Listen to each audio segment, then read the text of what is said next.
Τέχνη σημαίνει δημιουργία. Όταν κατασκευάζουμε ένα έργο, οραματιζόμαστε τη ζωή μέσα στο χώρο. Αυτό το όραμα είναι ο στόχος μας. Να δημιουργούμε τις προϋποθέσεις για ανθρώπους χαρούμενους, υγιείς, ασφαλείς, που θα μπορούν να ονειρεύονται και να εξελίσσονται. Τέχνη ΑΕ. Εδώ και 30 χρόνια εργαζόμαστε για τον άνθρωπο του σήμερα, αλλά και του αύριο, συνεισφέροντας στην προσπάθεια για ένα βιώσιμο μέλλον. Έχοντας σταθερές βάσεις, θέτουμε υψηλούς στόχους και οραματιζόμαστε ένα μέλλον με σύγχρονες υποδομές για καλύτερη καθημερινότητα και ποιότητα ζωής.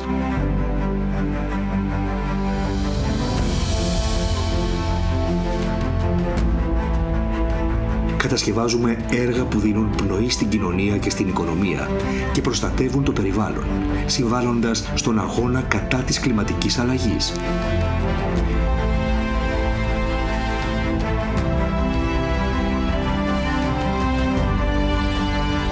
Εργαζόμαστε με όλη μας την ενέργεια για την ανάπτυξη του τόπου, με έργα που μας δένουν με τις τοπικές κοινωνίες, συμβάλλουν στην κοινωνική πρόοδο και προάγουν τον πολιτισμό και τον αθλητισμό.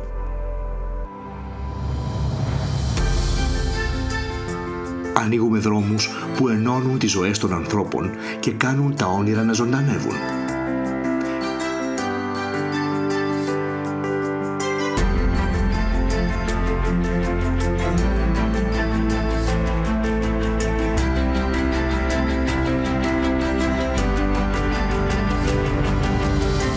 Πιστεύουμε στους ανθρώπους μας και επενδύουμε στην εξειδίκευση και στην μετεκπαίδευσή τους, προσθέτοντας αξία στο ανθρώπινο δυναμικό μας.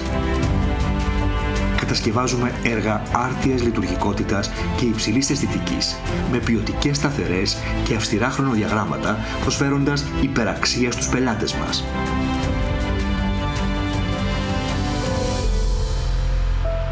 Στόχος μας είναι κάθε δράση μας να γεννά ευκαιρίες και να φέρνει ευημερία σε όλους. Τέχνη ΑΕ. Δημιουργούμε το μέλλον.